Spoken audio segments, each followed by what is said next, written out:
In the early 90s, the World Wrestling Federation had a creative department run by one man, Vince McMahon. And apparently, Vince thought the civil rights movement was still up for debate.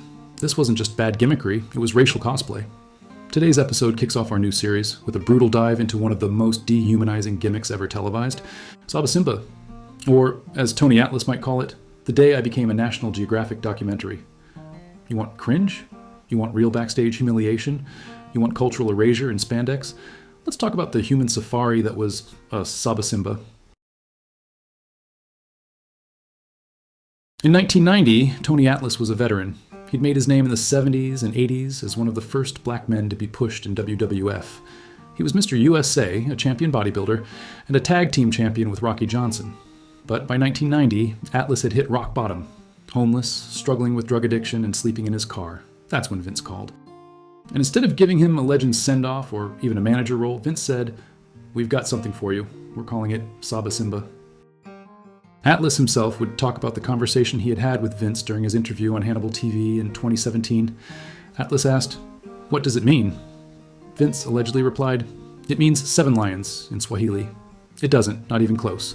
Swahili speakers would tell you Saba means 7 and Simba means lion. So, 7 lions? That's not a wrestling name, that's an EDM festival in Miami. Atlas accepted because he had no choice. He was broke. "I needed the money," he said. "I didn't like the character, but I needed to survive." The gimmick? Atlas came to the ring wearing a red loincloth, African beads, feathers, and carried a tribal spear like a Spirit Halloween version of Roots. He was rebranded as a warrior returning to his roots, except Tony Atlas was born in Roanoke, Virginia.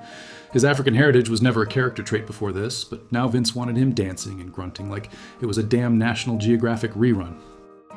Even Roddy Piper broke character on commentary when Saba Simba debuted and muttered, "Hey, isn't that Tony Atlas?" The locker room didn't buy into it either. Atlas admitted that most of the wrestlers gave him pity looks. No one thought it was a good idea, except Vince, who had this weird obsession with reclaiming black culture in the worst way possible. Even Bruce Pritchard, who was on creative at the time, later admitted the gimmick was tone deaf. Atlas would go out there and lose squash matches while tribal drums played in the background. There were no action figures, no title shots, no storyline, just a walking stereotype, used and discarded like a prop. So what was the real pain of Tony Atlas being turned into Saba Simba? And let's be real, it wasn't just the bone-through-the-nose gimmick or the spear entrance like he was auditioning for a National Geographic hate crime. It was that this was his comeback. Vince McMahon didn't just throw him a lifeline, he pissed on his pride and offered him a mop to clean it up. Let's rewind.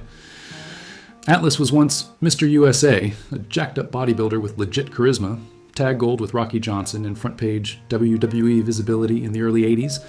But by 1989, he was broke, homeless, and sleeping in an abandoned crack house in Atlanta. Vince called, and Tony said yes. But here's the kicker. Atlas didn't even know what the gimmick was until he showed up to TV. When they handed him the tribal garb and started playing the bongo drums, he thought maybe it was for someone else. Nah, bro, that was the job. Now here's the pain. Atlas defended it for years. Not because it was good, but because he was damn near starving. "Saba Simba saved my life," he told Pro Wrestling Stories in 2016. "I would have been dead without it." Translation? That gimmick wasn't a character. It was a casket with face paint. He had to parade around like a Zulu cartoon just to earn a paycheck. This wasn't about culture. This was Vince McMahon flipping through a racist coloring book and thinking, "Hey pal, we haven't offended Africa yet." Even Roddy Piper, a guy who once painted half his body black, didn't say a damn word. Atlas later admitted he had to bury his pride to feed himself, and you could see it in his body language. He danced to the ring like he was being held hostage by the Lion King on Broadway. And the saddest part, he still showed up to work. When a man dresses like a tribal chief just to afford a sandwich, that ain't a gimmick. That's a cry for help with a feather in it. If racism in wrestling had a face, it'd be Vince McMahon doing an impression of his own black talent. And no, I'm not exaggerating. The same man who once dropped an N-bomb on live TV to John Cena turned around and pitched Saba Simba as a tribute to African heritage. That's like calling blackface melanin cosplay. Let's not sugarcoat it. Vince created Saba Simba in 1990 because Tony Atlas was down bad. But the idea that this was supposed to be an empowering African warrior? Bro, the only thing it empowered was white guilt in the costume department. Even wrestling's famously tone-deaf crowd wasn't buying it. Gorilla Monsoon, a goddamn company man through and through, buried it on air during Simba's debut. "That's Tony Atlas. What's he doing in that getup?" Translation: "What the hell is this? And how do I get out of commentary before Jesse Ventura blames it on the Illuminati?" And how was Atlas pitched the gimmick? He wasn't. Vince just told him he was back on TV and handed him a spear. He didn't even get a heads up, just a pair of tribal trunks and an order to dance. Even the Ugandan giant had the decency to look confused. Atlas said years later that he was grateful, but ashamed at the same time. That's not a job. That's emotional blackmail in a headdress. Behind the scenes? Nobody wanted this. Not the black talent, not the audience, not even Atlas. But Vince pushed it anyway, because in his mind, he was highlighting diversity. You know, by repackaging a proud black man into a 90s safari stereotype with the subtlety of an Indiana Jones villain. And yet somehow, Saba Simba wasn't even Vince's most racist idea. That bar would be limboed under in the next few years, like it was set on fire. You know, a gimmick is radioactive when even wrestlers, the same dudes who did oil matches and dog collars, don't want to be seen near you. That's exactly what happened backstage with Saba Simba. Tony Atlas walked into the locker room in tribal gear, and most of the black wrestlers looked at him like he just farted at a funeral. The gimmick made Atlas a pariah in his own circle. His old friends avoided him. His peers cringed. He'd walk through the curtain and feel 10,000 eyes judging him harder than a BET roast.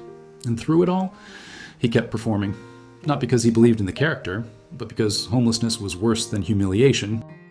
That's the thing nobody wants to admit. Saba Simba didn't kill Tony Atlas's legacy. It preserved it. In a sick, Vince-brained way, it kept him alive. But backstage, it buried his respect faster than a 3 count in Memphis.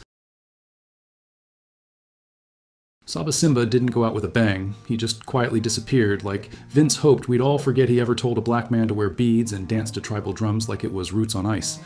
One day, Atlas just stopped showing up on WWF TV, and no storyline wrote him off.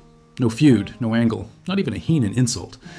They treated it like a bad fart in church. Deny, deflect, move the hell on. There was no send-off, no apology, no learning moment. The gimmick died the way all bad wrestling ideas die. Quietly, backstage, in a pile of unused gear and broken dreams. Vince never apologized. He probably still thinks it was progressive.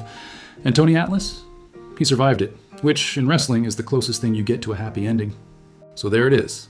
Saba Simba, a gimmick so offensive, even the Trump voting crowd at MSG couldn't cheer it. Vince McMahon dressed up systemic racism like a Royal Rumble entrant, and Tony Atlas, broke and desperate, went along for the ride. He lived through it, but that doesn't mean we should forget it. And if this was just the warm-up, oh baby, wait till we get to some of the other crimes against culture Vince cooked up. Konnichiwa, Mr. Fuji. If you want more deep dives into the darkest, dumbest, and most racist moments in wrestling history, hit like, drop a comment, and subscribe. New madness drops every week. Thanks for watching.